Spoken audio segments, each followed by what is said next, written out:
En 2010, le Congrès américain a adopté une loi que nous appelons FATCA, le Foreign Account Tax Compliance Act.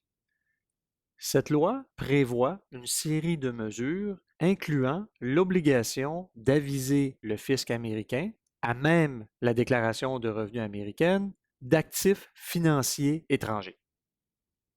Ainsi, un résident fiscal des États-Unis en vertu de la loi américaine, sans égard au traitement prévu dans une convention fiscale, doit aviser, avec l'aide du formulaire 8938, les actifs financiers qu'il détient à l'extérieur des États-Unis.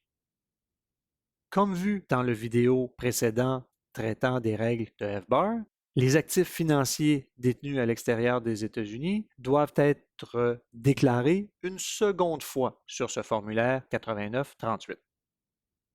Les règles sont légèrement différentes de celles vues dans le vidéo précédemment, mais généralement font en sorte que nous devons déclarer avec sa déclaration d'impôt américaine les placements à l'étranger dans des institutions financières, mais aussi les placements étrangers à l'extérieur des institutions financières.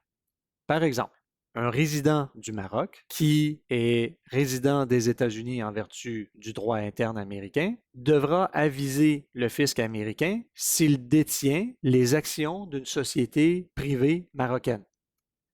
Alors, cet individu qui détiendrait 100% des actions d'une compagnie marocaine, même si ce n'est pas détenu par le biais d'une institution financière étrangère, devra divulguer la valeur de ce placement qu'il détient dans cette société de placement marocaine. Ces règles s'appliquent dans des situations où la valeur des placements détenus à l'étranger varie entre 50 000 et 600 000 selon les situations. Par exemple, une personne célibataire résidente des États-Unis en vertu de la loi américaine qui détient des actifs financiers à l'extérieur des États-Unis ayant une valeur de 300 000 à n'importe quel moment pendant l'année est soumis à cette règle et devra joindre le formulaire 8938 à une déclaration de revenus américaine. Ce formulaire 8938 doit être soumis annuellement.